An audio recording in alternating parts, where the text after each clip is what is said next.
My name is Eric Smith, and this is an excerpt from my autobiographical series, My Life in Not So Much a Nutshell, but more of a Melon, Rind.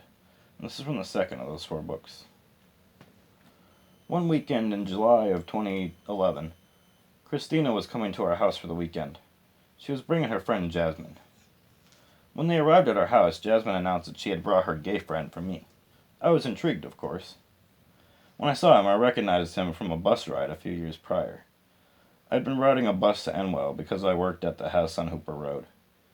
This boy got on the bus at the Oakdale Mall. He looked about 19 or 20, skinny, with a baby face. He was very obviously gay. Eventually he saw me looking at him and came over to sit next to me. We flirted a bit until we reached my stop. I did not get his name that day. "This is Charles," Jasmine indicated. "Charles, this is Eric."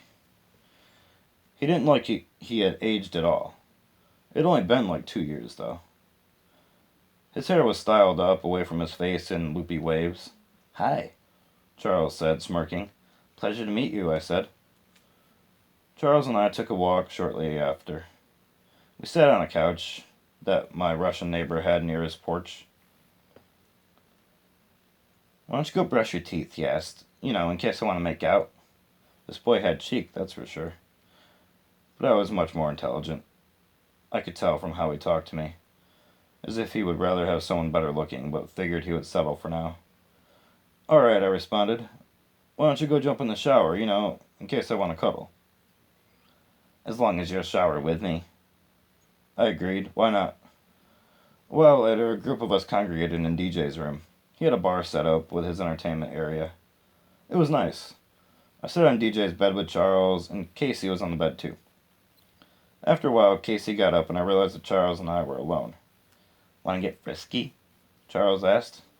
"Not here on my friend's bed," I responded, trying to keep his hands off my genitals. Hours later, drunk, I had had quite enough of Charles. The boy was bitchy and annoying. Everyone had been gathered in my small bedroom when I decided I needed a break. I went outside. I walked around to the front of the house and went up the ladder that led to my landlord's front porch roof. Across the roof was a staircase that went to a balcony in front of my bedroom. The window was open, so I sat next to it, hidden. I had told Charles many things while we sat on that couch. I heard my friends talking and just sat there, on the balcony, smoking a cigarette. It was nice. From inside I heard Charles talking about me. "He told me that he has a crush on his best friend." I grabbed my cell phone and texted Robbie, who was in my room. "Make that kid shut up now." Robbie left the room. He must have walked out the back door as I had done, because I saw him walking down the driveway. I signaled with my phone to get his attention. He reached the top of the stairs and slapped me. Then he pulled me into a hug. "I was worried about you," he whispered. "We didn't know where you went." "I've been sitting here for about 15 minutes, I explained. "Charles is super annoying." "I know," Robbie whispered. He went inside and positioned himself next to the window. Robbie set a drink on the balcony on the pretext of yawning. Nice. Hours later, everyone had started to disperse. Charles would be staying because Christina and Jasmine were there for the weekend. I crept to DJ's room and knocked lightly. He looked through the opening in his door that used to be a wood panel, but it had fallen out a month ago. "Can I sleep in your chair, bro?" I asked him quietly. "Charles won't leave my dick alone and I'm tired." "Yeah." He opened the door. "Don't mind Casey, she likes to sleep naked." "Whatever, bro." I didn't look at his bed. "I'm just tired." I curled up in the chair, which was looking out the window with the door behind the chair. This should work. A little while later, DJ woke up to Charles attempting to climb through the hole in the door. "What the hell are you doing?" he asked angrily.